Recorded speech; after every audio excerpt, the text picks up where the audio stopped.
Freezing puppies were abandoned in the forest, left to die with no one around for miles.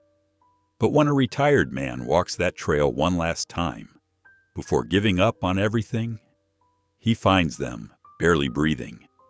What happens next will push his body, his heart, and his past further than he ever imagined. Because saving those puppies isn't just about keeping them alive. It's about fixing the one thing he thought was already lost, his broken family. And when the truth behind why he was really on that trail comes out, everything changes. How far would you go to rewrite your ending? Before we get into the story, comment below where in the world you are watching from today. And if you like this story, don't forget to subscribe. Elias Granger's eyes opened at exactly 5:30 a.m., just as they had every morning for the past 30 years. No alarm needed. His body knew the rhythm of a ranger's schedule better than any clock. The familiar scent of pine drifted through the cabin's partially opened window, carrying with it the crisp bite of early winter. He sat up slowly on his narrow bed, his joints protesting the movement. The cabin was dark except for the pale blue light of dawn seeping through frost-covered windows. His gaze fell on the boxes stacked by the door, his whole life packed away in cardboard and packing tape. Tomorrow they'd be loaded into a van headed for the Pleasant Valley Veterans Home, 40 miles south. "One more day," he muttered, running a weathered hand over his face. The cabin's wooden floors creaked beneath his feet as he made his way to the small kitchen table. His ranger badge caught the dim light, its silver surface dulled by years of service. Beside it lay an unopened letter, his daughter Sarah's neat handwriting on the envelope. He'd been carrying it around for 3 days now, unable to bring himself to read it. The map spread out next to the letter was so worn at the creases it was nearly falling apart. Grid 14, his old patrol route, was marked with careful notes in his wife Marie's precise handwriting. She'd helped him plan his routes in those early days before the cancer took her. That was 20 years ago now, but sometimes it felt like yesterday. Elias pulled his old gear from the hook by the door. The thermal jacket still fit, though a bit more snugly than it used to. His boots, broken in by countless miles of forest trails, welcomed his feet like old friends. The ranger hat, its brim slightly bent from years of use, settled onto his gray hair with familiar weight. From the top shelf of his closet, he retrieved a small canvas bag, his survival kit. Marie had packed it for him years ago, insisting on including everything from waterproof matches to a small first aid kit. "Because I won't always be here to patch you up," she'd said with that knowing smile of hers. He'd never unpacked it, never even opened it after she passed. The morning air hit him like a cold slap as he stepped onto his small porch. Snow was falling steadily, fat flakes drifting down in the windless morning. He turned, locked the cabin door, and tested the handle twice. Old habits die hard. The trail beginning at the edge of his property was barely visible under the fresh snow, but Elias didn't need markers to find his way. His feet knew every root and rock of Grid 14, even buried under 6 inches of powder. As he walked, the forest began to wake around him. A chickadee called from somewhere overhead, and a red squirrel scolded him from a nearby branch. "Morning to you, too," he murmured, touching the brim of his hat. Talking to the forest had become a habit over the years, especially after Marie died. Sometimes it felt like these trees were his only real friends left. The changes along the trail jumped out at him, impossible to ignore after 3 decades of daily observation. The old footbridge across Cedar Creek was partially collapsed now, a massive oak having fallen across it during last spring's storms. He made a mental note, then caught himself. It wasn't his job anymore. Wouldn't be anyone's job soon, with budget cuts closing down half the ranger stations in the county. Further along, he spotted the metal post where trail marker 14 should have been. The marker itself was buried under snow, its reflective surface hidden from any hikers who might need it. Elias brushed away the snow with his gloved hand, revealing the faded numbers.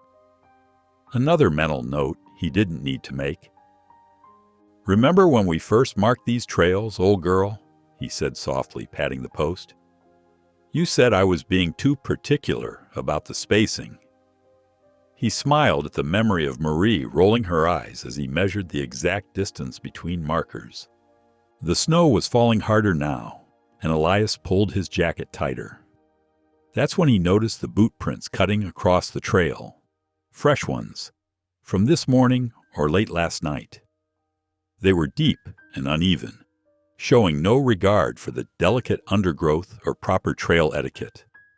Hunters, most likely, and careless ones at that.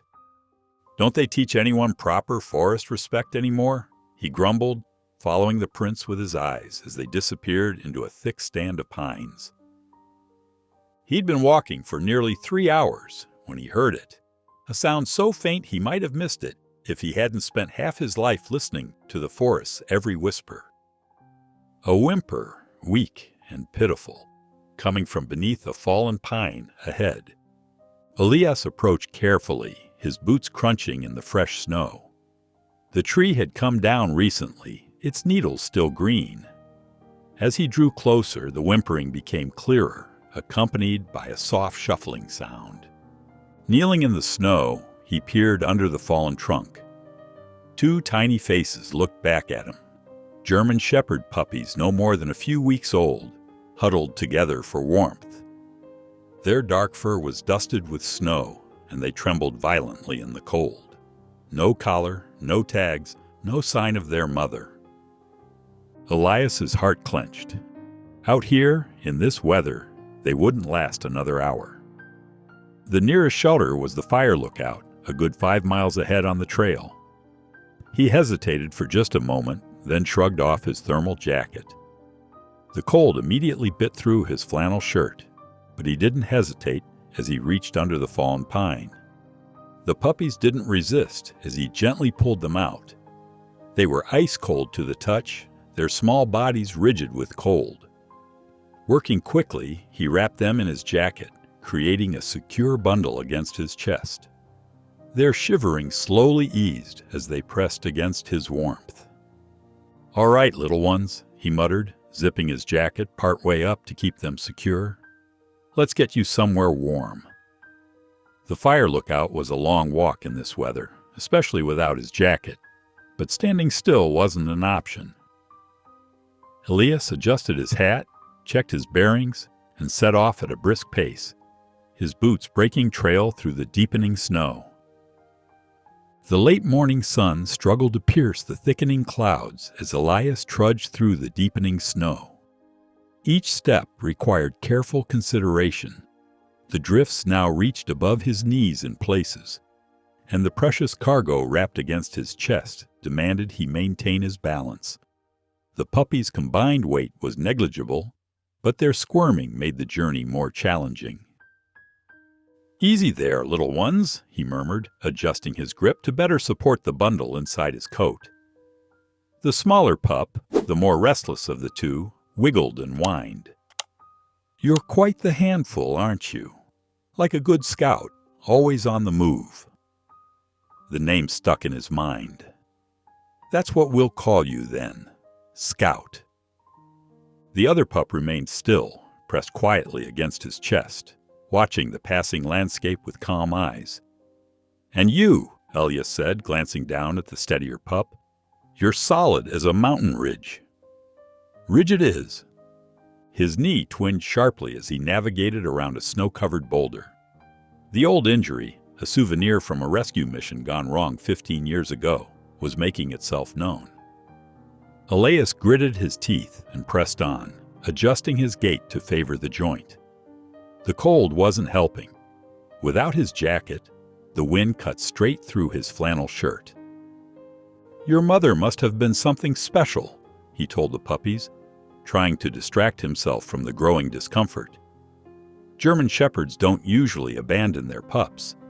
Something must have happened to her. Scout whimpered as if in response, and Elias patted the bundle gently through his coat. "Don't you worry. We'll get you sorted out." The trail began to climb more steeply, winding its way up through stands of snow-laden pines. Elias's breath came in visible puffs, his pace slowing as the terrain demanded more effort. Ahead, a massive spruce had fallen across the main trail, its root ball torn from the frozen ground. The debris field made passing impossible. "Well, boys," he said, studying the obstacle, "looks like we're taking the scenic route." He turned east, toward a lesser-used path he'd marked years ago as an emergency alternate. Marie had helped him flag it, insisting on redundancy. "Always have a backup plan," she'd said. The memory brought a faint smile to his weathered face. The alternate route added nearly a mile to their journey, but it was their only option. Elias retrieved his walking stick from where it had been strapped to his pack, using it to test the snow ahead of each step. In these conditions, a hidden depression or weak crust could mean a dangerous fall. After another hour of careful progress, he stopped beneath a large hemlock to check on the puppies. Their shivering had lessened, but their eyes were dull with hunger. Elias reached into his survival pouch, finding the beef jerky Marie had packed years ago. The meat was dry and hard, but still edible. "Not exactly puppy food," he apologized, tearing off tiny pieces and softening them with a few drops of water from his canteen. Ridge and Scout accepted the morsels eagerly, their small tongues licking his fingers clean. Elias allowed himself only a small sip of water, recapping the canteen carefully. The puppies would need it more than him. The snow was falling harder now, thick flakes obscuring his vision beyond 20 feet. The sun, barely visible all morning, disappeared completely behind the heavy clouds. Without its position to guide him, Elias relied on his intimate knowledge of the terrain and the subtle signs he'd learned to read over decades in these woods. His knee protested with each step, the pain becoming a constant throb. The cold had settled deep into his bones, making his movements stiffer, less sure. Still, the warm bundle against his chest reminded him why stopping wasn't an option. Ridge and Scout depended on him, and he'd sworn long ago never to fail another living thing in his care, not after Marie. The wind picked up as afternoon wore on, driving the snow sideways and forcing Elias to turn his head against the sting. He spotted a natural overhang formed by a jutting rock face and made his way toward it. The space beneath offered just enough shelter to catch his breath and check their situation. Settling carefully with his back against the rock, Elias opened his coat just enough to examine the puppies. They were alert but tired, their small bodies still warming his chest. Scout squirmed and licked his hand, while Ridge watched with those steady eyes. From his breast pocket, Elias withdrew the small notebook he'd carried for 30 years of ranger service. The pages were filled with observations, notes, and memories, a record of his life in the forest. With stiff fingers, he pulled out his pencil and wrote, "Day 1, Ridge and Scout in tow. Cold biting harder than I remember. Knees acting up." He stared at the words for a moment, then tucked the notebook away. The light was failing faster than it should, the storm hastening the arrival of night. Elias knew they couldn't afford to rest long. Using his walking stick for leverage, he pushed himself to his feet, ignoring the protest from his knee. Through the curtain of snow, he could just make out a dark shape rising above the trees, the fire lookout tower. The sight was both encouraging and daunting. They still had a fair distance to cover, and the weather was deteriorating rapidly. "Almost there, boys," he murmured to the puppies, adjusting his coat to better shield them from the wind. Ridge and Scout snuggled closer, their warm presence giving him strength. Elias took a deep breath of cold air and stepped out from under the overhang, pressing forward toward the distant tower. The sun had disappeared completely behind the mountains, leaving only a dim purple glow on the horizon. Elias stood at the base of the final hill, staring up at the dark silhouette of the fire lookout tower. The structure loomed against the darkening sky like a sentinel, its familiar shape both welcoming and forbidding in the growing darkness. His knee had become a constant source of agony, each step sending sharp jolts of pain through his leg. The cold had settled deep into his joints, making every movement a conscious effort. Still, the warm bundle against his chest reminded him of what was at stake. Ridge and Scout had grown quieter over the past hour, their earlier whimpers replaced by an exhausted silence that worried him more than their crying had. "Almost there, boys," Elias muttered, his voice rough from the cold air. "Just one more hill." He adjusted his grip on his walking stick, testing his weight against it before taking the first step up the slope. The snow had drifted deeper here, unprotected from the wind, and each footfall required careful placement to avoid sliding backward. Scout stirred slightly at the sound of his voice, offering a weak wiggle against his chest. Ridge remained still, but Elias could feel the steady rhythm of his breathing. He kept talking as he climbed, his words creating small clouds in the frigid air. "You know, this tower's been here longer than I have," he told them, pausing to catch his breath. "Started my career up here, watching for smoke signals in the summer." Another step, another spike of pain. "Your grandmother Marie used to bring me lunch sometimes, climb all the way up just to share a sandwich." The memories helped distract him from the burning in his muscles as he forced himself up the steep incline. The wind had picked up again, driving the snow horizontally across his path. Without his coat, the cold cut through his flannel shirt like knives, but he couldn't risk exposing the puppies to the elements. Finally, after what seemed like hours, Elias reached the base of the tower. The metal stairs rose before him, disappearing into the darkness above. He tested the first step with his walking stick, listening to the creak of aged metal under the thin layer of ice. The sound brought back decades of memories, countless ascents and descents, summer storms watched from above, quiet nights under the stars. Each step up the tower required both hands on the railing, the walking stick tucked under his arm. The stairs protested beneath his weight, their familiar song now tinged with age and wear. Elias counted the steps as he climbed, an old habit from his ranger days. 27 steps to safety. The door at the top hung slightly ajar, swaying gently in the wind. Elias pushed it open with his shoulder, the hinges groaning in protest. The interior of the lookout was a shadow of its former self.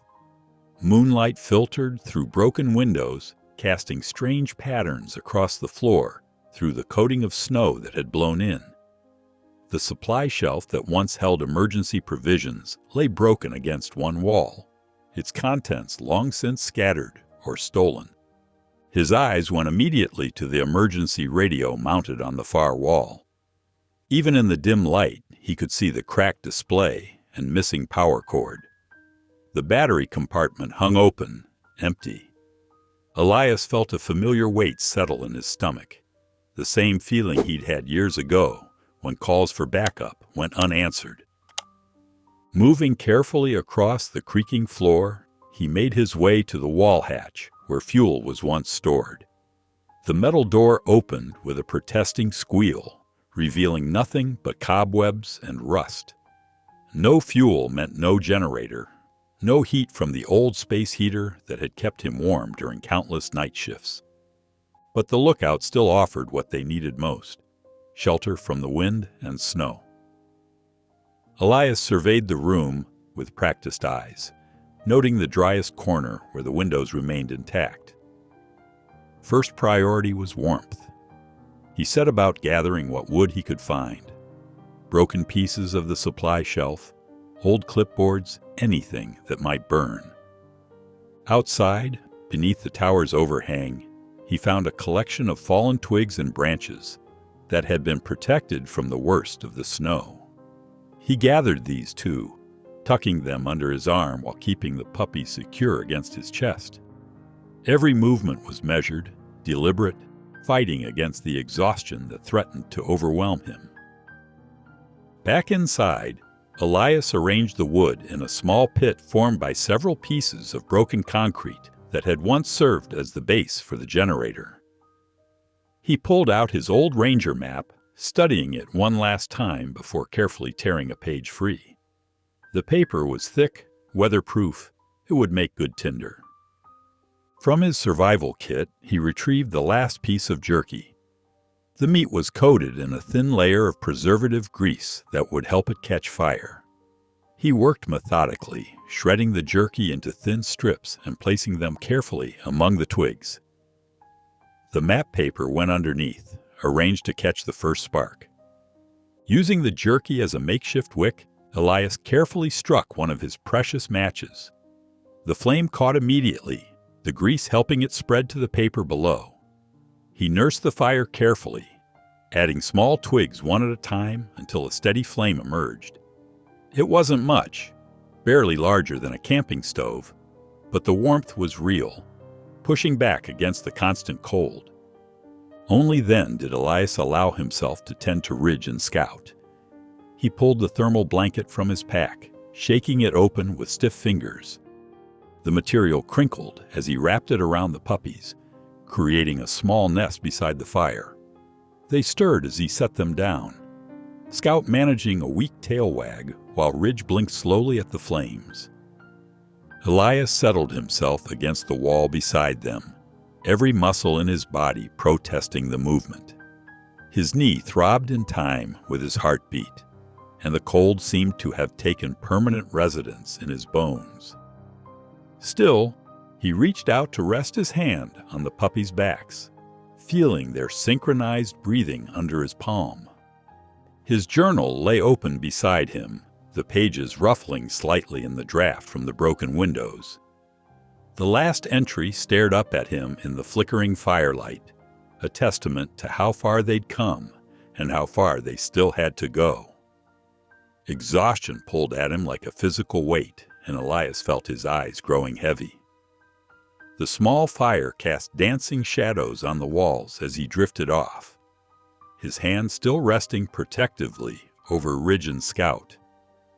The next day, the first hints of dawn hadn't yet touched the horizon when Scout's low growl pulled Elias from his fitful sleep. The pup's ears were perked forward, his small body tense as he stared at the broken window. Ridge lay curled against him, still sleeping, but shivering slightly despite the thermal blanket. Elias remained perfectly still, years of ranger training kicking in as he listened intently. The wind had died down, leaving an eerie quiet, broken only by the occasional pop from their dying fire. Then he heard it, the soft crunch of snow under careful paws, moving somewhere below the tower. With practiced silence, Elias eased himself up from his position against the wall.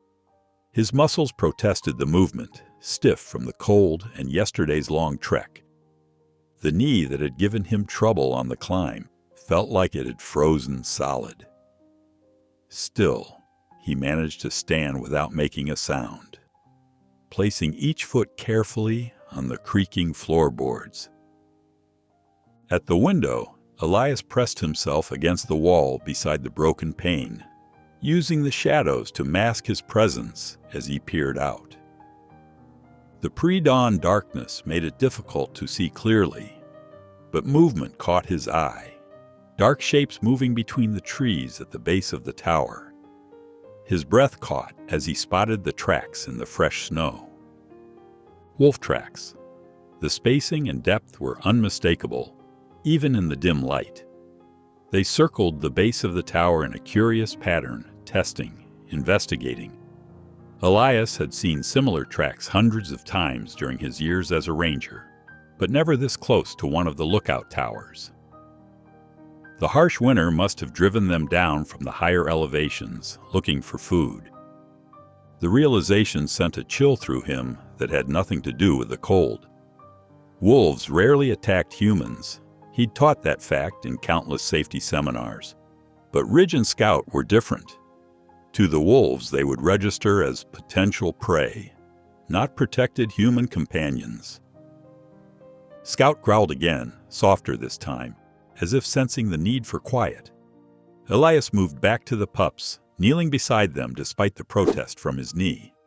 "Smart boy," he whispered, gently scratching behind Scout's ears. "But let's not antagonize our visitors." His ranger training took over, mind cycling through options with practiced efficiency. They needed to discourage the wolves from investigating further, but doing so required careful strategy. Direct confrontation was out of the question. He was in no condition for that kind of encounter, and it would only escalate the situation.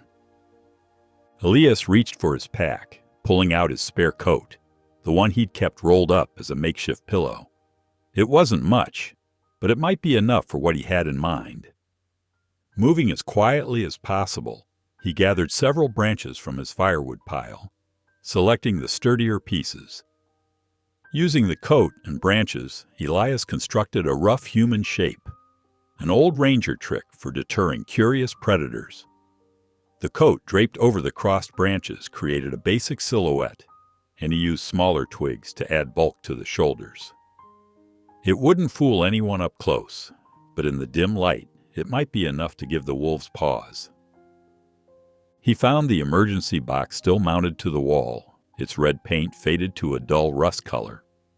The latch broke off in his hand, but inside he found what he was looking for, an old flare gun, its metal surface corroded but still intact. He checked the chamber, relief washing over him, when he found a single flare still loaded.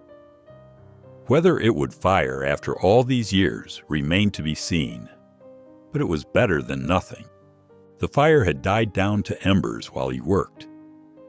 Elias pulled out his journal, studying the pages for a moment, before carefully tearing one free. The paper caught quickly when he added it to the remaining coals, and he fed the flames with small twigs until it burned steadily again. Ridge coughed twice in his sleep, the sound echoing in the quiet room.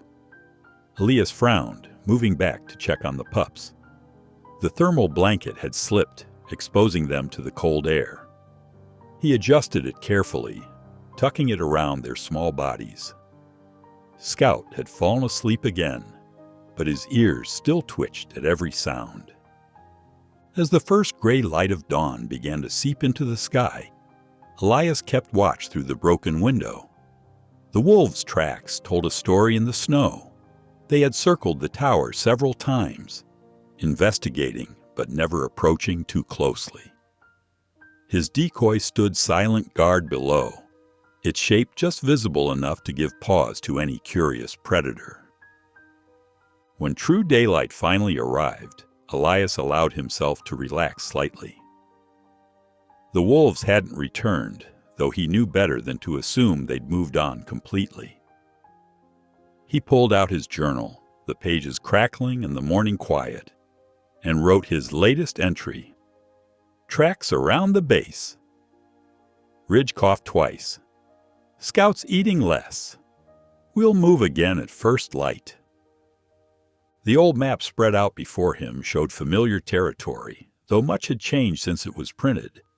His fingers traced possible routes, evaluating each option with the careful consideration of someone who had walked these trails countless times. The old ranger bridge station caught his eye, 3 miles south, tucked into a sheltered valley. It wasn't much, but it would offer better protection than the exposed tower. Elias circled the location with his pencil, marking it as their next destination. The sun had fully risen now, its weak winter light doing little to warm the cold air. He pushed himself to his feet slowly, each movement calculated and careful. His body ached from yesterday's journey in the cold night, but the pups needed him to keep going. Ridge and Scout stirred as he gathered their few supplies, tucking the map and journal safely away in his pack. The flare gun went into his belt, within easy reach if needed. Whatever strength he had left would have to be enough for the next leg of their journey. The morning sun struggled to pierce through the thick cloud cover as Elias carefully wrapped Ridge and Scout in the thermal blanket. Their small bodies felt cooler than they should, despite the night spent by the fire. Scout whimpered softly as Elias lifted them, but Ridge remained unnaturally quiet. "Easy now, boys," Elias murmured, tucking them securely inside his coat. The familiar weight against his chest brought a small measure of comfort, though concern gnawed at him. Scout hadn't touched the jerky he'd offered earlier, and Ridge's cough seemed to be getting worse.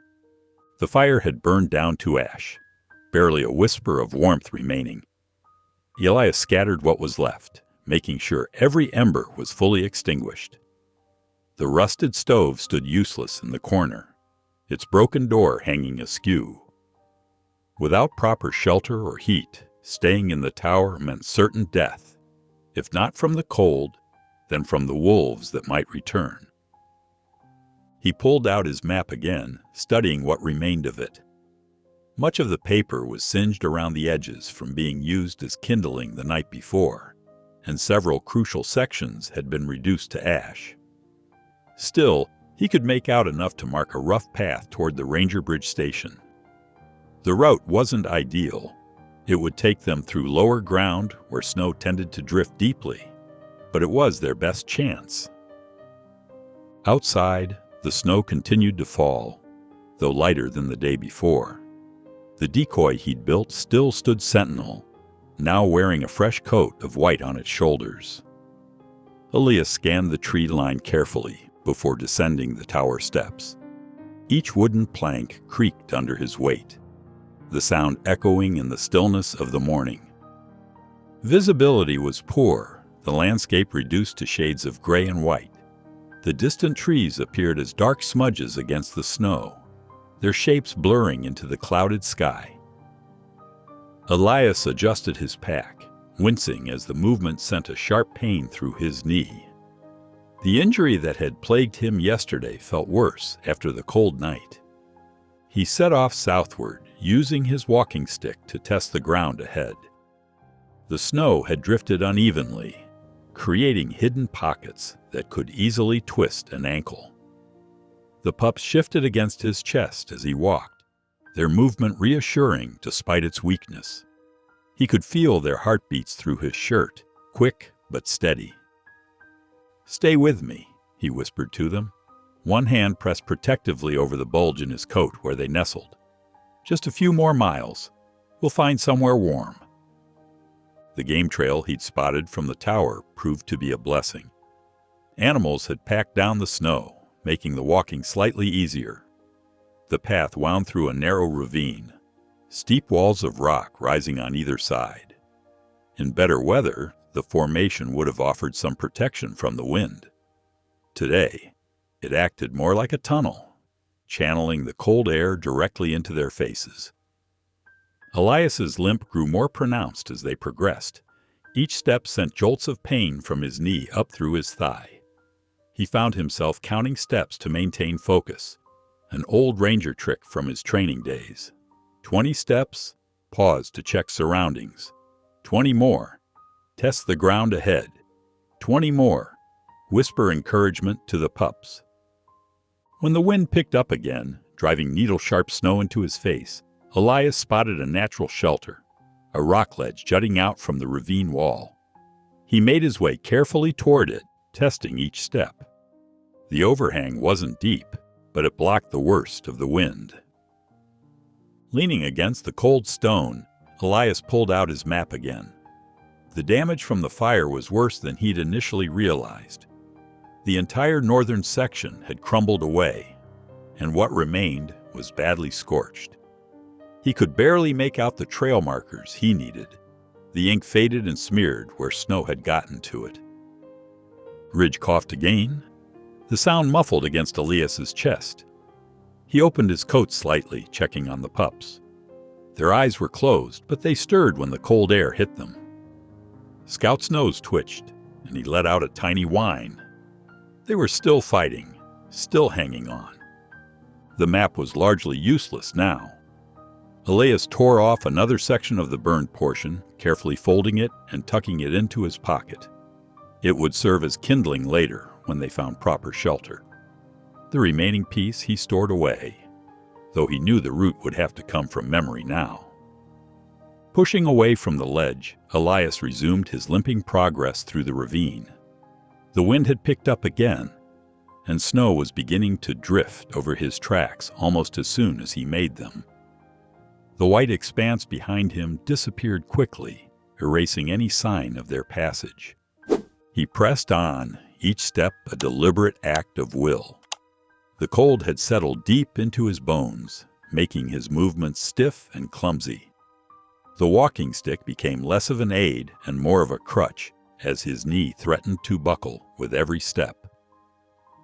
Through the swirling snow, a shape began to materialize in the distance. At first, it seemed like another rock formation, but as they drew closer, the straight lines of human construction became apparent.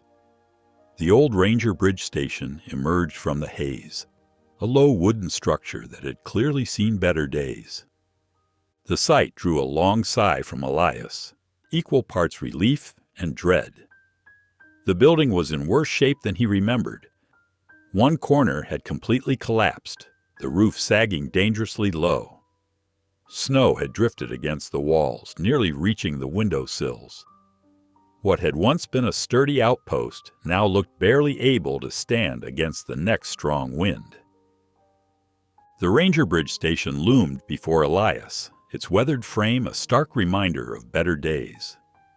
Snow had piled against the northern wall, creating a white slope that reached halfway up the building. The wooden walls, once a deep forest green, had faded to a patchy gray. A metal sign hung crooked by one nail, its lettering too rusted to read.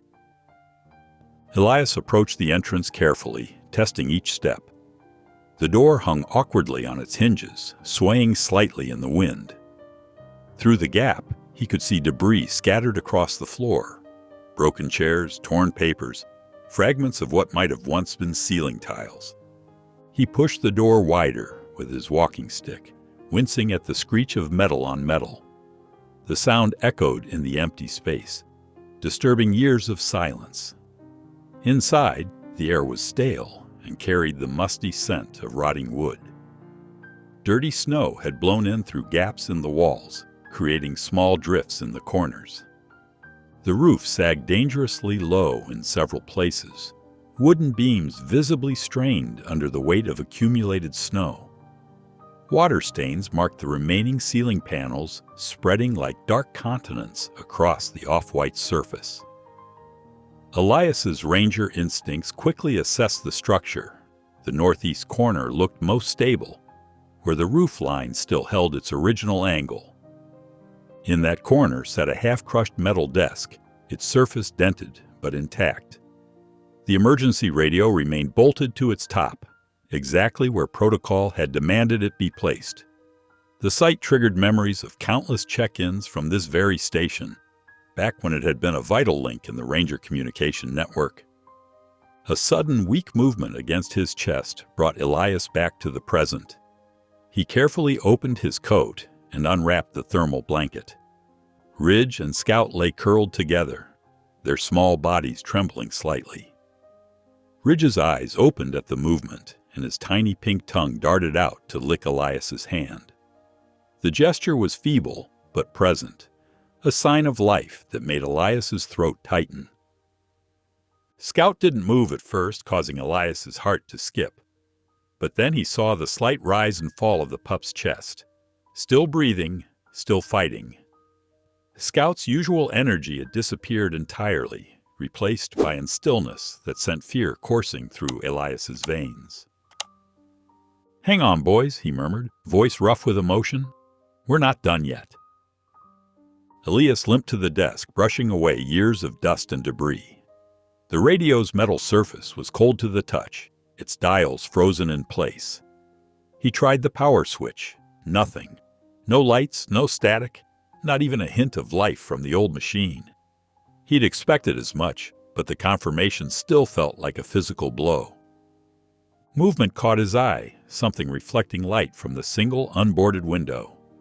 Behind the desk, partially hidden by fallen ceiling material, sat a black box with a familiar solar panel on top, the backup battery.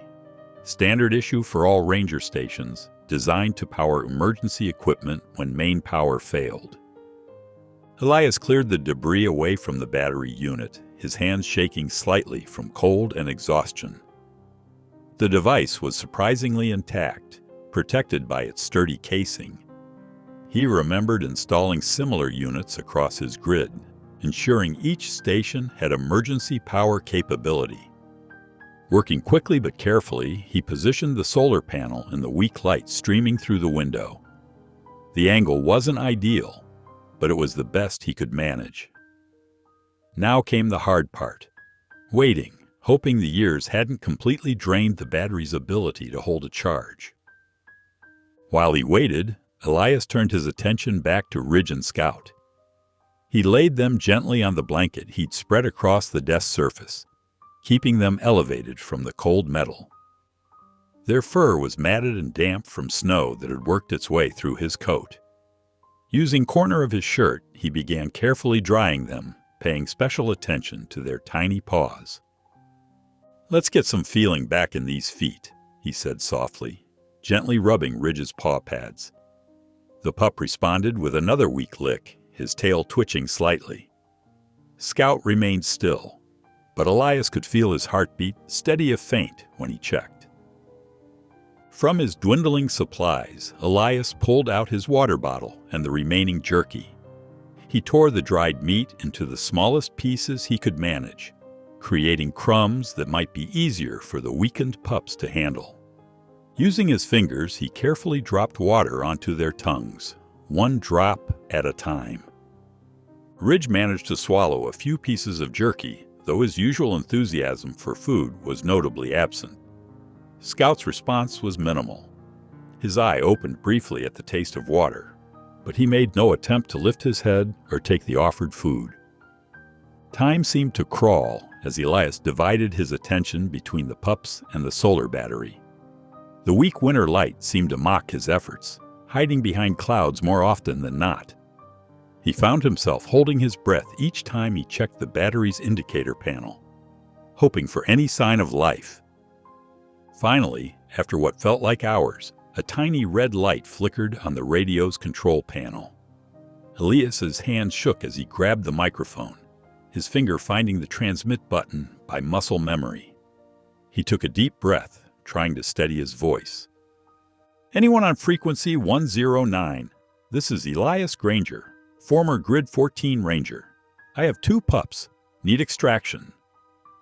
The words came out clear and professional, years of radio protocol taking over despite his exhaustion. Static filled the small room, harsh and empty. Elias waited, counting seconds in his head. 10 seconds, 20, 30. Nothing but the endless hiss of dead air. Then through the white noise, a sound. A voice, distant and breaking up, but unmistakably human. "Repeat." "Elias who?" His heart leaped. Elias pressed the transmit button again, almost shouting into the microphone. "This is Elias Granger, former Ranger, Grid 14. I need immediate..." The radio went silent. The red light blinked once, twice, then disappeared completely. Elias pressed the power button repeatedly, but the machine remained dead. When he looked at the battery, its indicator panel was dark. He slumped against the desk, his heart pounding so hard he could feel it in his temples. The brief connection, proof that someone was out there, that someone had heard him, made the sudden silence even more deafening. The wind whistled through gaps in the walls, and somewhere above, the roof creaked ominously under its burden of snow. Hannah Granger sat at her dispatch console in the Pine Creek fire station, rubbing her tired eyes. The morning shift was nearly over, and she'd been monitoring emergency frequencies since midnight. Coffee cups littered her desk, testament to the long hours. Her dark hair was pulled back in a messy ponytail, and her uniform shirt had a small coffee stain near the collar. The radio chatter had been routine. A few medical calls, someone reporting smoke that turned out to be a neighbor's barbecue, the usual false alarms that came with small-town emergency services. She'd handled each one with the efficient professionalism she'd developed over her 8 years as a dispatcher. Through her headset came the familiar voices of her colleagues, their conversations mixing with static and official codes.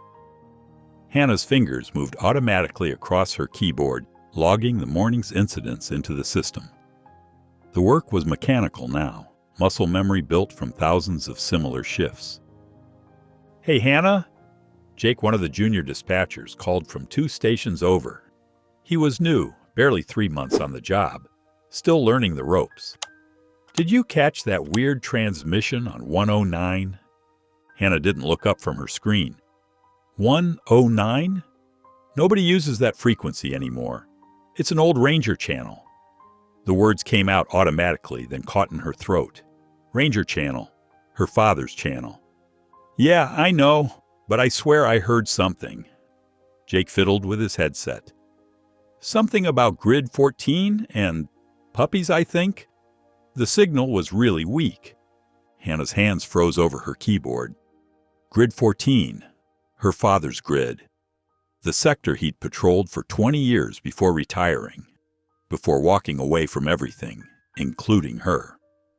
She swiveled her chair toward Jake, trying to keep her voice steady. "When exactly did you hear this?" She was already pulling up the frequency monitor on her screen. "Maybe 5 minutes ago?" It was really broken up. Jake shrugged. "Probably just kids messing around with an old radio they found." But Hannah wasn't listening anymore. She was hearing a different voice in her memory, her father's voice, crackling through the same kind of radio static years ago. The way he'd always signed off. Grid 14, clear. How many times had she sat in this same room as a child, listening to his check-ins? She pulled up the call log, scanning quickly through the morning's entries.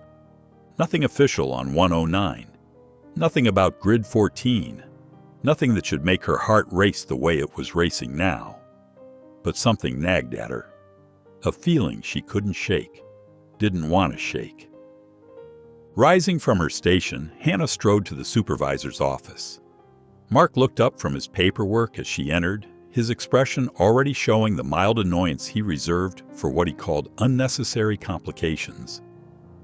"We need to log that transmission from 109, Hannah said, not waiting for him to speak. "And I think we should send someone to check it out." Mark leaned back in his chair, crossing his arms. "What transmission?" "There's nothing in the system." Jake heard it. Someone mentioned Grid 14 and Puppies. That's an old Ranger sector, and it's probably some kids who found an old radio in their grandfather's attic. Mark cut her off with a wave of his hand. "We're not dispatching resources based on ghost signals and maybes." Hannah felt heat rise in her cheeks. That sector has no cell coverage. If someone's in trouble up there, then they can call it in properly through current channels. Mark's tone made it clear the conversation was over. "Your shift's done anyway. Go home, get some rest." Hannah walked out of his office, but not toward the locker room. Instead, she pulled out her phone and scrolled to a familiar number. Leo answered on the second ring. "Little early for a social call, Granger." His voice was gruff but friendly. They'd worked enough emergency calls together for her to know the difference. "I need a favor," Hannah said, walking quickly toward the station's side exit. "Are you free to fly?" "Depends what for." She could hear movement on his end, the sound of a coffee cup being set down. "Grid 14. Someone made a transmission on the old Ranger frequency. I think—" She paused, swallowing hard. "I think it might have been my father." There was a long silence on the other end. Leo knew the history. Everyone in Pine Creek knew the history. How Elias Granger had withdrawn after his wife's death, eventually walking away from his job, his home, his daughter. How Hannah had built her own life in emergency services, proving she could be the reliable one, the one who stayed. "Mark won't authorize an official search," Hannah continued. "But if you're willing to take your personal craft up..." "Meet me at the airfield in 20, Leo said. "But Hannah, you sure this isn't just nostalgia talking?" Hannah was already in her car, turning the key in the ignition. Through the windshield, she could see snow beginning to fall again, adding to the layers already blanketing the town. She thought about the voice on the radio, about puppies in trouble, about her father alone in that vast grid he'd once known better than anyone. "If I'm wrong, it's an hour wasted," she said firmly. "If I'm right, it's my dad." Leo's small helicopter sat at the edge of Pine Creek's modest airfield, its red paint bright against the snow. Hannah parked next to it, grabbing her emergency kit from the trunk. Old habits died hard, and she never went into the field unprepared. Leo was already doing his pre-flight check, his experienced hands moving quickly over the controls. They loaded into the chopper without much talk. Hannah knew Leo was giving her space to change her mind, to admit this might be a wild goose chase based on static and old memories. But as she strapped herself into the co-pilot seat, her jaw was set with determination. The rotor blades began to turn, slowly at first, then faster, throwing up clouds of powdery snow. The engine's roar filled the small cockpit as Leo guided the helicopter into position. Through the windshield, Hannah could see the mountains rising ahead. Grid 14 waiting somewhere in that vast expanse of white. The helicopter lifted smoothly into the gray morning sky, banking toward the wilderness where her father had once been king, where he might now be calling for help. Hannah gripped the edge of her seat, eyes fixed on the horizon, ready for whatever they might find. Dusk crept over the mountains like a heavy blanket, turning the snow outside a deep blue-gray. Inside the old bridge station, Elias moved with careful steps across the creaking floorboards, his boots crunching on scattered debris. The last piece of jerky felt small and inadequate in his weathered hands as he knelt beside Ridge. "Here you go, boy," he whispered, his voice rough from hours of disuse. Ridge's tiny pink tongue darted out, licking the offered food weakly from Elias's palm. The pup's eyes were glazed, but still showed a spark of life. Scout lay motionless next to his brother, wrapped in what remained of Elias's thermal blanket.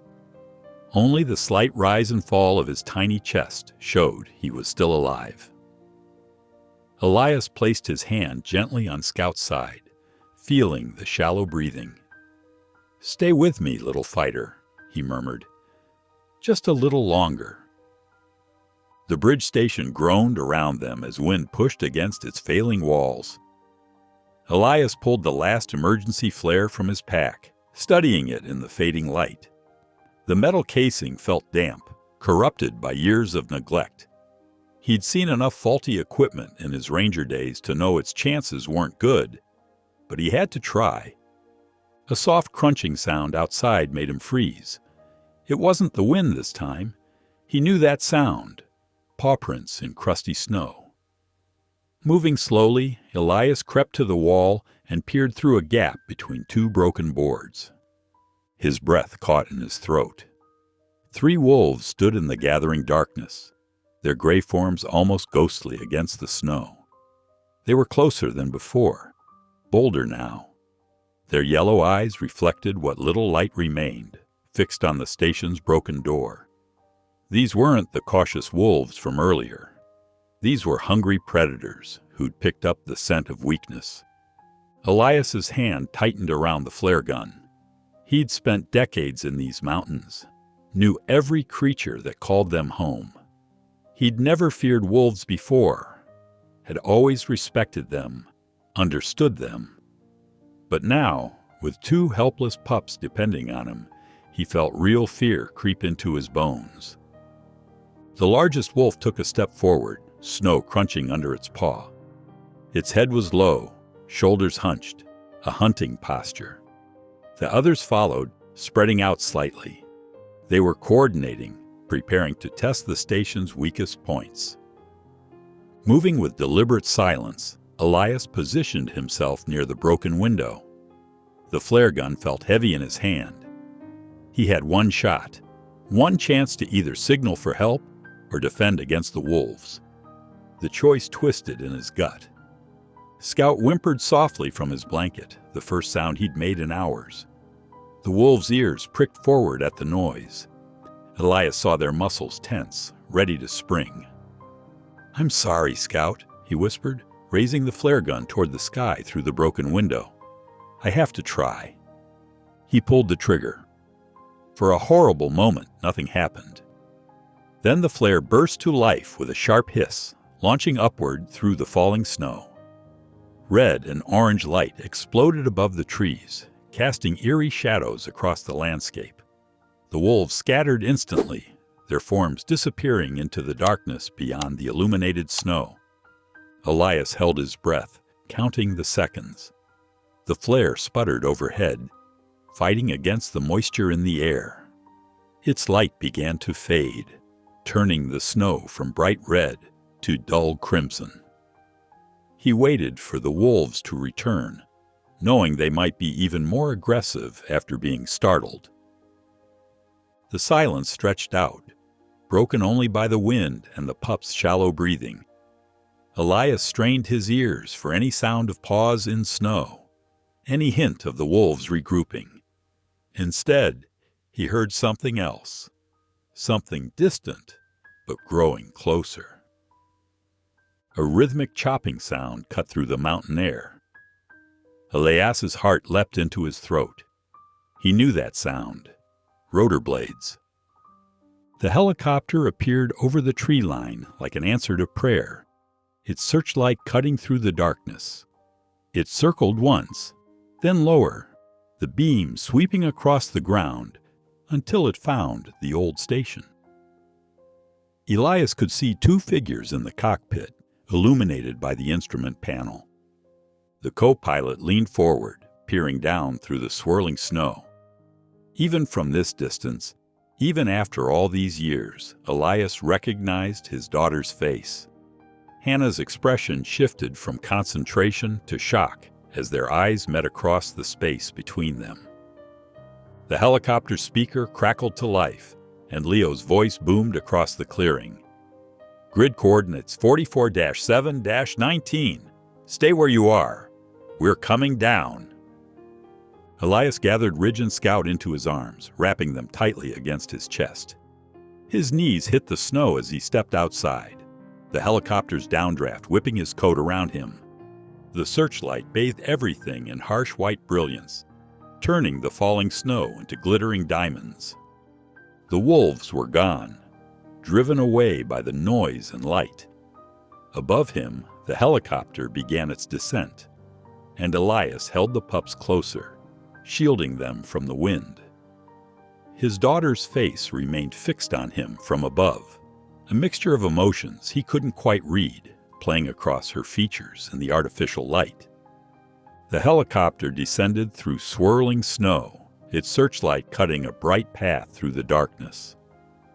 The downdraft created a miniature blizzard, whipping loose snow into glittering clouds that danced around the old bridge station. The sound of the rotors echoed off the mountainside, a thunderous rhythm that seemed to make the very air vibrate. Elias stood unsteadily in the snow, his body curved protectively around the precious bundle inside his coat. Ridge and Scout were pressed against his chest, their tiny forms barely moving. The cold had seeped deep into his bones during the long hours of waiting, and his injured knee threatened to buckle with each step. But he forced himself to move forward, fighting against the fierce wind created by the helicopter's blades.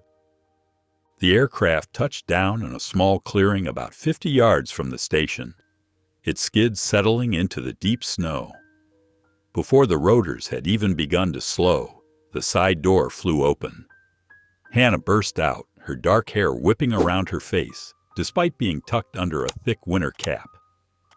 She wore a heavy-duty rescue jacket with reflective strips that caught the helicopter's lights, making her seem to glow as she moved through the snow.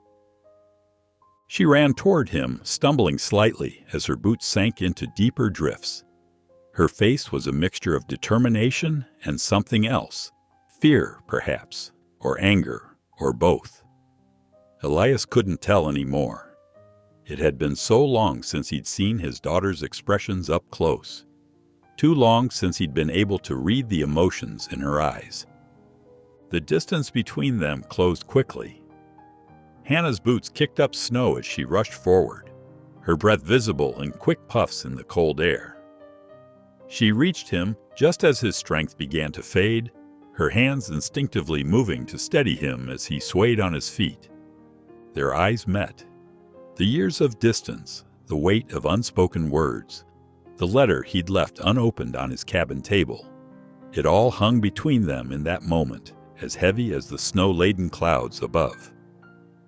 "Hi, Hannah," Elias managed to say, his voice barely a whisper.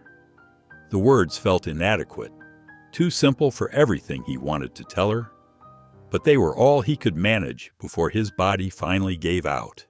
His knees buckled, and the world tilted sideways. Hannah's eyes widened in alarm as she lunged forward to catch him, but his weight was too much. He felt himself falling, still clutching the pups to his chest, trying even in his weakness to protect them from impact. "Dad!" Hannah's voice seemed to come from far away. "I need help here." Leo and another crew member appeared through the swirling snow, their boots crunching quickly across the ground. They caught Elias before he hit the ground completely, their trained hands already assessing his condition, even as they lowered him onto a waiting stretcher. "The pups," Elias mumbled, his fingers weakly gripping his coat. "Take care of the pups." Hannah carefully peeled back his jacket, revealing the bundle wrapped in what remained of his thermal blanket. She gently lifted Ridge and Scout from their makeshift nest against his chest, cradling them close to her own body for warmth. Ridge stirred slightly at the movement, letting out a tiny whimper. But Scout lay completely still in her arms. Hannah's heart seemed to stop for a moment as she looked down at the motionless puppy. With trembling fingers, she touched his small chest, searching desperately for any sign of life. There, so faint she almost missed it, a shallow rise and fall of his tiny ribcage. A breath. Then another. Each one seemed to take tremendous effort, but they were there. Scout was still fighting. "They're alive," she called out to Leo, who was helping secure Elias to the stretcher. "But Scout's barely breathing. We need to get them warm now." The crew moved quickly, lifting Elias and making their way back to the helicopter through the deepening snow. Hannah followed close behind, holding the puppies against her chest, trying to shield them from the bitter wind with her jacket. Inside the aircraft, Leo immediately went to work. He pulled an emergency oxygen kit from under one of the seats and quickly assembled a small mask. With gentle hands, he held it over Scout's tiny muzzle, adjusting the flow carefully for the puppy's size. "Come on, little guy," Leo muttered, his experienced eyes watching for any change in Scout's condition. "Stay with us." Hannah settled into a seat between her father and the pups, her heart racing as she tried to process everything that had happened. Elias lay unconscious on the stretcher, his face pale and drawn. Even in his unconscious state, his lips moved slightly, forming words she could barely hear over the sound of the rotors spinning up to speed. "Hannah," he murmured, his voice thick with exhaustion. "Hannah, ... She reached out and took his hand, surprised at how cold his fingers felt against her skin. Tears began to well in her eyes as she looked at him, this proud, stubborn man who had once seemed invincible to her. He looked smaller somehow, more vulnerable than she'd ever seen him. Ridge squirmed slightly in her lap, pressing closer to his brother. Scout remained still under the oxygen mask, each breath a tiny battle won against the cold and exhaustion. Hannah held them both carefully, trying to warm them with her own body heat as the helicopter lifted off the ground. The old bridge station fell away below them, disappearing into the swirling snow. Hannah looked down at her father's face, then at the struggling puppies in her lap. Her throat felt tight with emotion, but her voice was steady when she whispered, "We're not done yet." The helicopter touched down on the emergency landing pad at Pine Creek Medical Clinic, its rotors slowly winding down as medical staff rushed out with a gurney. The night air was crisp and clear here in town, a stark contrast to the blinding snow they'd left behind in the mountains. 2 EMTs carefully transferred Elias from the helicopter's stretcher onto the waiting gurney. His skin had taken on a bluish tinge, and his breathing was shallow. His clothes were stiff with frozen sweat and melted snow, crackling slightly as the medical team moved him.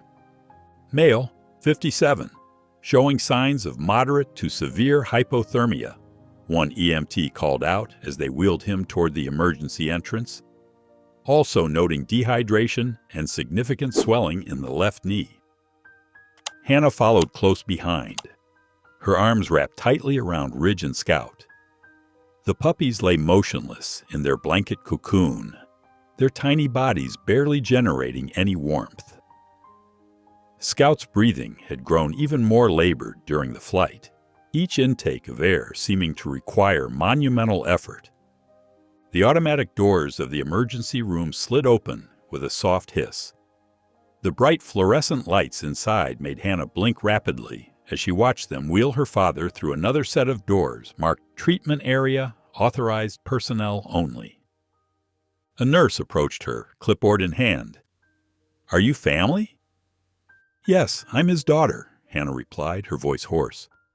"But I need to find help for these puppies first.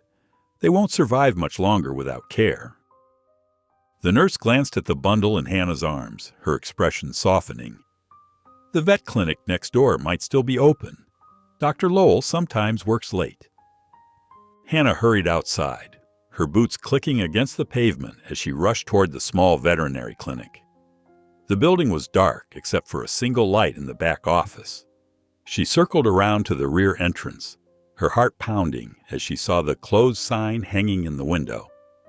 She began pounding on the door with her free hand, the other still cradling the puppies close to her chest. "Please," she called out. "Please, somebody help." For a moment, nothing happened.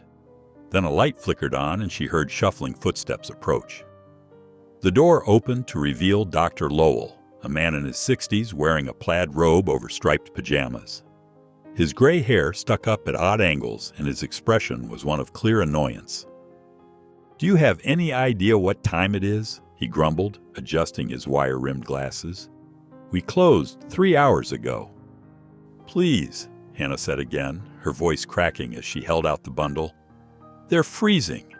They've been out in the storm for hours. Scout's barely breathing." Dr. Lowell's irritated expression vanished the instant he saw the puppies. His hands, suddenly steady and professional, carefully pulled back the blanket to examine them. His fingers gently probed their bodies, checking vital signs. "Clear the exam table," he barked, turning to shout over his shoulder. "Sarah, emergency!" A young woman in scrubs appeared from the back office, immediately moving to help. Dr. Lowell ushered Hannah inside, already shrugging off his robe to reveal the pajamas beneath. "How long have they been exposed?" he asked, washing his hands at a steel sink. "I don't know exactly," Hannah replied, watching as Sarah cleared various instruments off a stainless steel examination table. "My father found them this morning in the forest. They've been wrapped in his coat, but—" "German shepherds, probably 8 weeks old," Dr. Lowell muttered, more to himself than to her. He carefully lifted Scout onto the table, his movements precise despite the late hour. "Sarah, start 2 IVs, warm fluids, and get the heating pads ready." Sarah moved with practiced efficiency, gathering supplies and preparing the IV lines. Dr. Lowell listened to Scout's chest with his stethoscope, his brow furrowed in concentration. "Heartbeat's irregular," he announced. "Temperature's dangerously low. Sarah, add some dextrose to that IV." Hannah stood back, her hands trembling as she watched them work. Ridge lay in her arms, slightly more responsive than his brother, but still worryingly quiet.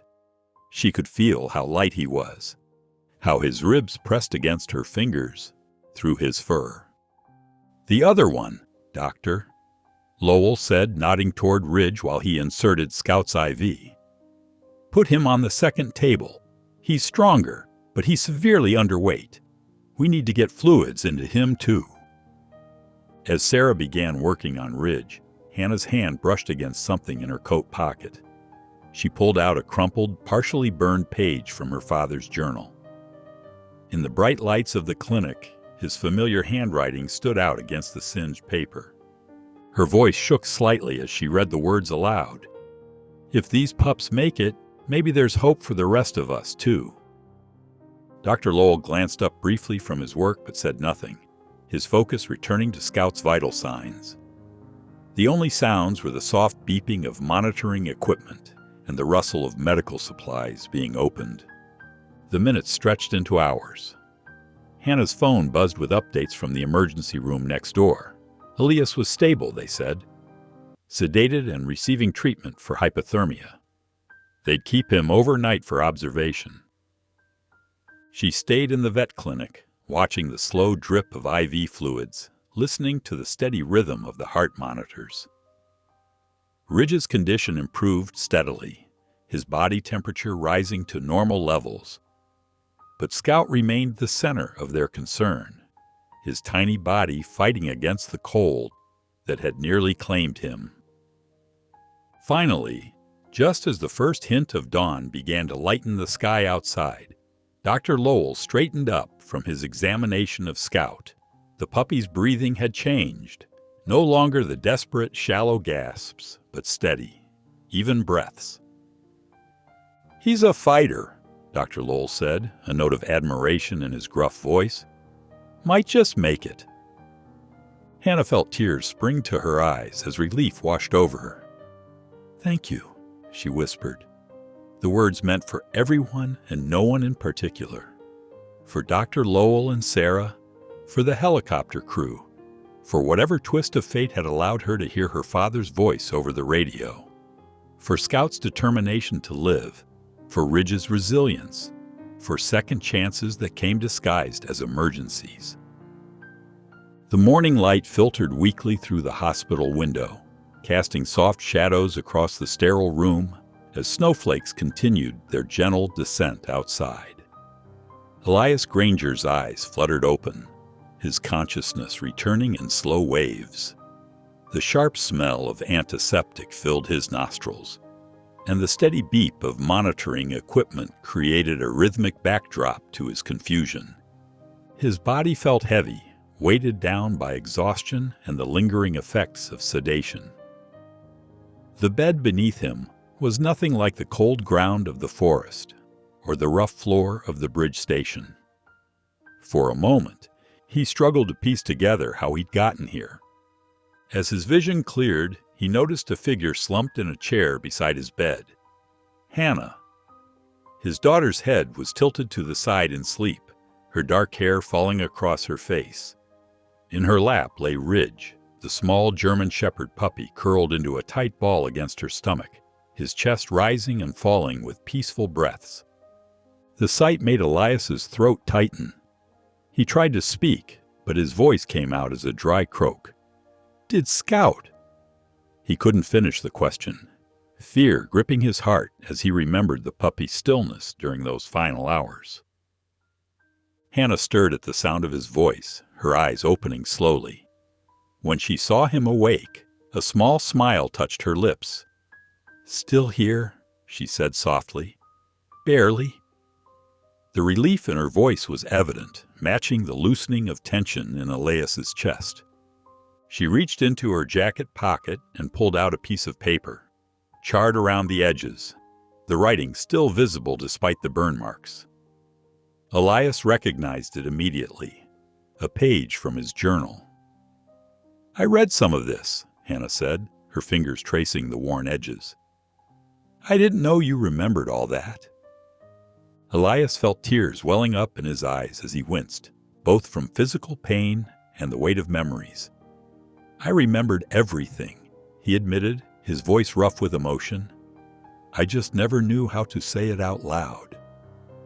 A heavy silence filled the room, years of unspoken words hanging between them. Hannah shifted in her chair, careful not to disturb Ridge. "You weren't there," she finally said, her voice quiet but steady. "When I graduated high school, when I got my first dispatch job, when Mom... Your mother's funeral," Ellis finished, the words tasting bitter in his mouth. "I was tracking that lost hiking group in Sector 7. 3 teenagers who'd gone off trail," Hannah nodded. "I remember. Mom would have understood. She always did." "She shouldn't have had to," Elias replied, his voice cracking. "Neither should you."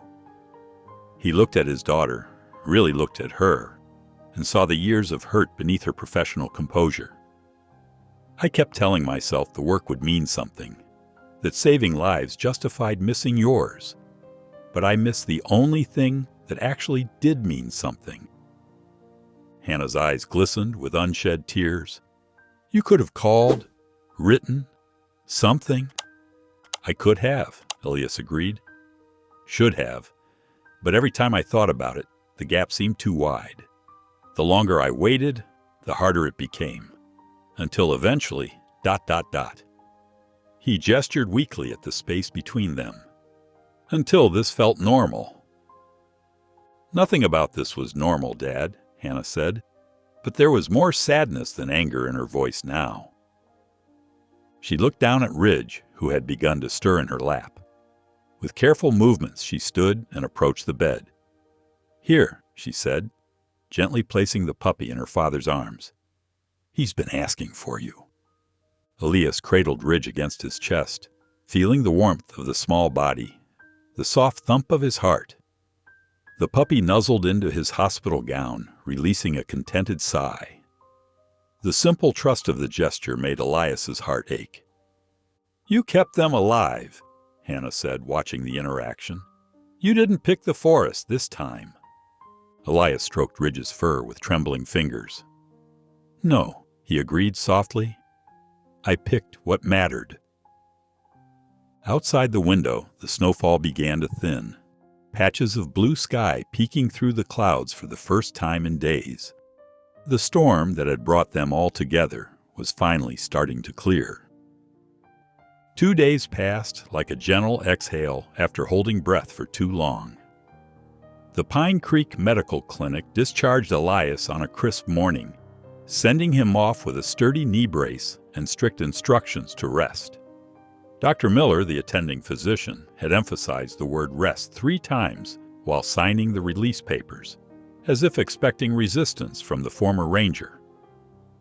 In the veterinary clinic next door, Dr. Lowell performed one final check on Scout. The smaller puppy's eyes were brighter now, though his movements remained tentative. When the vet lifted him onto the examination table, Scout managed to stand on his own, wobbly but determined.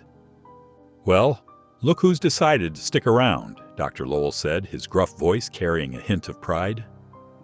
He ran practiced hands over Scout's ribcage, checking his breathing. "Still needs to gain weight, but he's fighting his way back." Ridge, already cleared the day before, sat at Hannah's feet, his tail thumping against the linoleum floor. The stronger puppy had gained nearly a pound since their rescue, his body quickly responding to regular meals and warm shelter.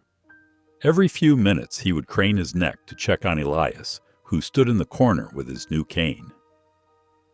The drive to Hannah's house was quiet, filled with the soft whine of puppies adjusting to their first car ride.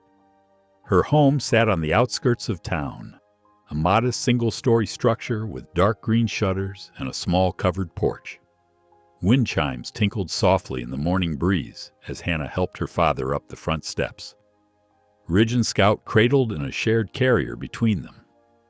Inside, the house smelled of coffee and something floral. Maybe lavender, Elias thought. Hannah led him down a short hallway to the spare bedroom. "It's not much," she said, pushing open the door, "but it's warm." The room was small but tidy, with a twin bed tucked against one wall and a simple wooden dresser opposite. A window overlooked the backyard, where bird feeders hung from an old maple tree. But it was the walls that caught Elias's attention. They were covered in photographs, carefully framed moments of Hannah's life without him. He moved closer to study them, his knee protesting slightly. There she was in her cap and gown, diploma raised high. Another showed her kneeling beside a chocolate lab, both of them grinning at the camera. The dog's gray muzzle suggested it was taken in its later years. In a larger frame, Hannah stood with her fire station crew, all of them in uniform, arms linked in casual camaraderie. "That's Max," Hannah said quietly, noticing his gaze on the photo with the lab. "He passed last spring. 14 good years." "Oh?" Elias nodded, unable to find the right words. Another photo showed Hannah as a teenager, sitting on their old porch steps. The empty space beside her in the frame seemed to echo with his absence. They settled into an uncertain routine. Hannah helped him unpack the few belongings they'd retrieved from his cabin, mostly clothes and his ranger memorabilia. Ridge and Scout explored their new territory, sniffing every corner and claiming a spot under the kitchen table as their headquarters. When dinner time arrived, Hannah heated up a casserole brought by one of her coworkers. They sat at her small kitchen table, the silence broken only by the scrape of forks against plates. Elias opened his mouth several times to speak, but the words felt stuck, weighed down by years of distance. "The pups are doing well," he finally managed, gesturing to where Ridge and Scout lay nearby, sharing a water bowl. "They are," Hannah agreed, then fell silent again. The awkward moment stretched until Ridge, perhaps sensing the tension, decided to investigate the table more closely. His wagging tail caught a bowl of dinner rolls, sending them tumbling to the floor. Scout, startled by the noise, let out a tiny bark, more of a squeak really, that sounded completely disproportionate to his intended fierceness. The sound broke through the tension like a ray of sunshine through clouds. Hannah snorted, trying to hold back her laughter. But when she met her father's eyes, they both lost it. Their laughter filled the kitchen, genuine and unexpected, as Ridge proudly carried a rescued roll to his brother. "He's got your survival instincts," Hannah said between giggles, watching Ridge stash the roll behind Scout.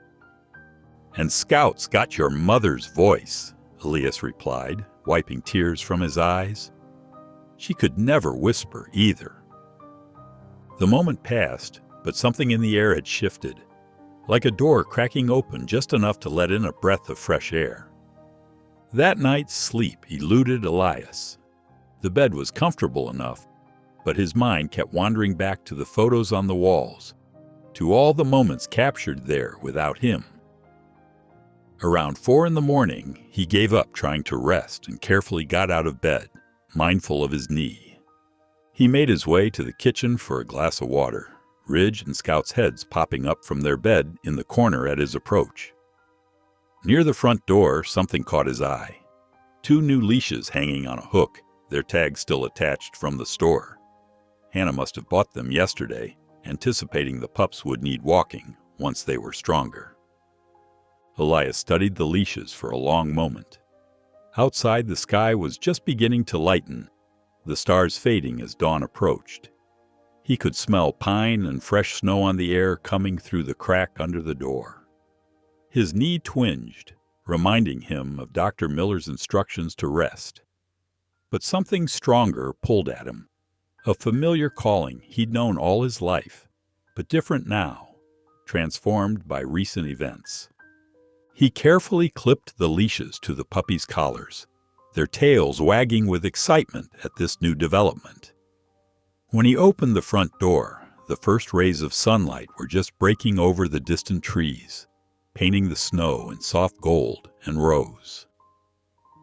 Elias looked down at Ridge and Scout, both watching him expectantly, and whispered, "Let's go see what the trail looks like today." A week settled into Pine Creek like fresh snow, gentle and transformative. Each morning, Elias woke to the sound of Ridge's tail thumping against the hardwood floor and Scout's eager whimpers for breakfast. The spare room slowly became his space, decorated with his old ranger photos alongside Hannah's collection.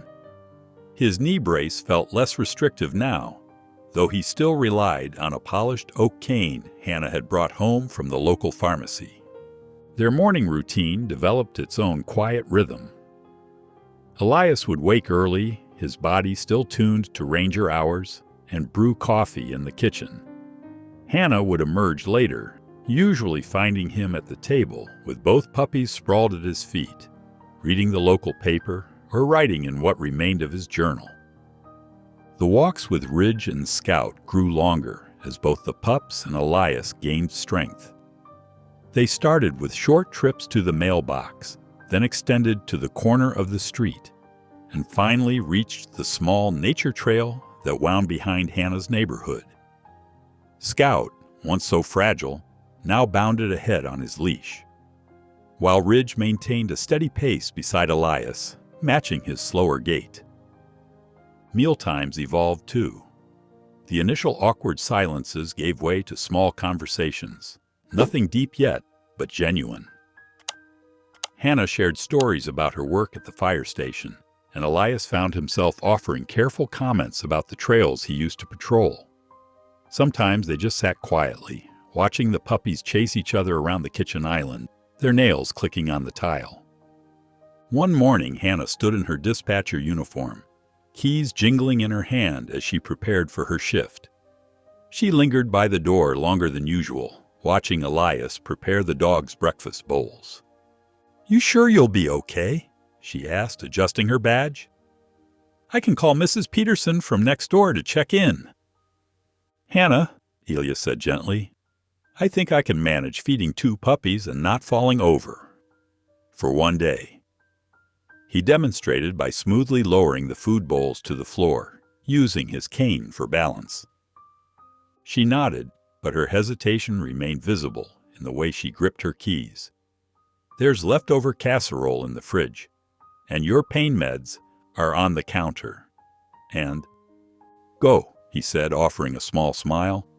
"We'll be fine. Scout, Ridge, and this old ranger still have a few tricks left." After Hannah finally left, Elias settled into the quiet morning. He gave the puppies their breakfast, then made his way to the kitchen table with his coffee. That's when he noticed the envelope. Thick, official-looking, with the Golden Years Retirement Community logo in the corner. It was the same envelope he'd left unopened on his cabin table a week ago, somehow making its way here. Elias sat heavily in the kitchen chair, the envelope heavy in his hands. The retirement facility had seemed like the only option before, a logical end to a solitary life. He broke the seal and pulled out the intake forms, his eyes scanning the carefully typed questions about medical history, dietary restrictions, and emergency contacts. Scout padded over and rested his chin on Elias's knee, while Ridge settled at his feet. The morning sun streamed through the kitchen window, warming the wooden table where he'd shared breakfast with Hannah every day this week. His gaze drifted to the refrigerator, covered with Hannah's fire station schedules and a new photo of the puppies she'd taken yesterday. The forms felt foreign in his hands now, like artifacts from a different life. He reached for the red marker Hannah used for her work notes, and after a moment's consideration, wrote a single word across the first page. No. The day passed quietly. Elias took the puppies for their morning walk, careful not to push his knee too hard. he found himself wanting to do something more, to show Hannah that he could still contribute, still be useful. In the afternoon, he drew on old skills from when Hannah's mother was alive, pulling out cooking supplies and ingredients he'd discovered during the week. When Hannah's key turned in the lock that evening, she walked into a transformed space. The kitchen was warm, with the smell of roasted chicken and herbs. Ridge and Scout, freshly bathed and smelling of puppy shampoo, greeted her with clean, fluffy fur. And there on the couch was Elias, sound asleep with both puppies curled on his chest, all three breathing in peaceful synchronization. She moved quietly through the house, noting the folded laundry, the organized kitchen, the subtle touches that spoke of care and attention. On the kitchen table, the retirement facility forms lay with their bold red "No" facing up, like a declaration. Later, after Hannah had changed out of her uniform and Elias had woken from his nap, they sat at the kitchen table with fresh coffee between them. The puppies played nearby with new toys Elias had apparently found time to buy during the day. Elias cleared his throat, his hands wrapped around his coffee mug. "What if I stayed?" he asked, his voice careful but steady. "Just until you kick me out." Hannah didn't answer immediately. Instead, she stood and went to her work bag, pulling out something wrapped in brown paper. She placed it in front of him, his old journal, now rebound in fresh leather, its pages carefully preserved and reinforced. When he opened it, he found a new inscription on the first page in Hannah's handwriting. "Still more pages left." The late winter sun cast long shadows across Pine Creek streets as Hannah's truck rumbled to life in her driveway. The snow that had blanketed the town for weeks now dripped steadily from rooftops and tree branches, creating tiny rivers along the curbs. In the passenger seat, Elias sat with both hands resting on his cane, his expression tight with an anxiety he couldn't quite hide. Ridge and Scout bounced around in the back seat, their excitement filling the cab with eager whines and the occasional bark. Hannah glanced at her father as she turned onto the main road leading to Grid 14. "We don't have to do this today," she said softly. "The trail's not going anywhere." Elias shook his head, his grip loosening slightly on the cane. "No, it's time.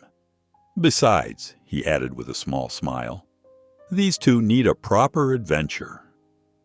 He reached back to scratch Ridge's ears as the pup pressed his nose against the window. The drive followed the winding road that Elias had walked so many times before, though it looked different now. The melting snow revealed patches of dark earth and winter-flattened grass. Bare tree branches reached toward a pale blue sky, their tips beginning to show the first tiny buds of spring. When they reached the trailhead, Hannah parked in the small gravel lot. It was empty except for their truck, the space peaceful in the mid-morning quiet. Elias sat still for a moment, his eyes fixed on the wooden marker post that designated Grid 14's beginning. The last time he'd seen it, he'd been alone, cold and carrying a different kind of weight. "Ready?" Hannah asked, already clipping leashes onto the puppy's collars. Elias nodded and opened his door. His boots crunched on the mix of gravel and patchy snow. The air smelled different now, less sharp, touched with the dampness of thaw. He tested his knee, finding it stronger than before, though he kept his cane ready. They started down the outer loop trail, taking it slow. Ridge pulled ahead on his leash, nose to the ground, while Scout lagged behind, still the more cautious of the pair. The trail itself had changed in the weeks since Elias's desperate journey. Melting snow revealed fallen branches and new growth, nature rearranging itself as it always did. Hannah walked beside her father, matching his pace without making it obvious she was doing so. She carried a small backpack with water and snacks, a habit from her dispatcher training about always being prepared.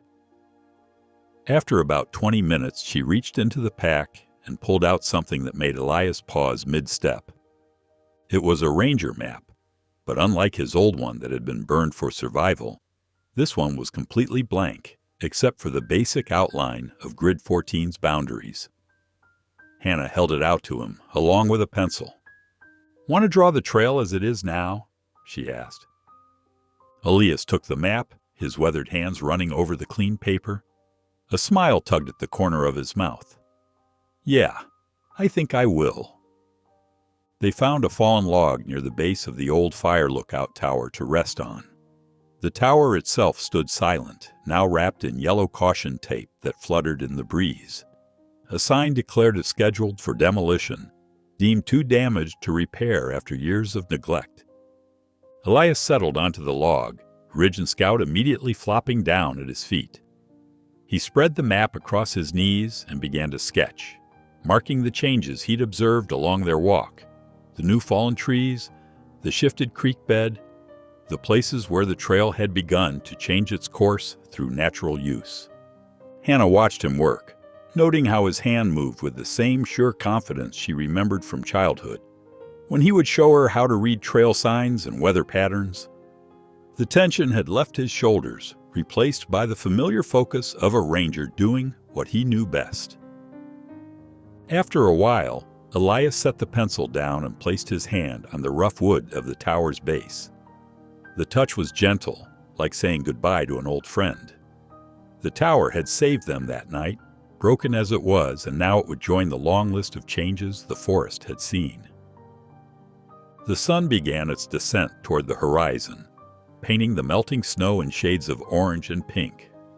Elias pulled out his new journal, the one Hannah had rebound for him, and wrote carefully on a fresh page. 2 lives saved, 1 repaired. That's a good count.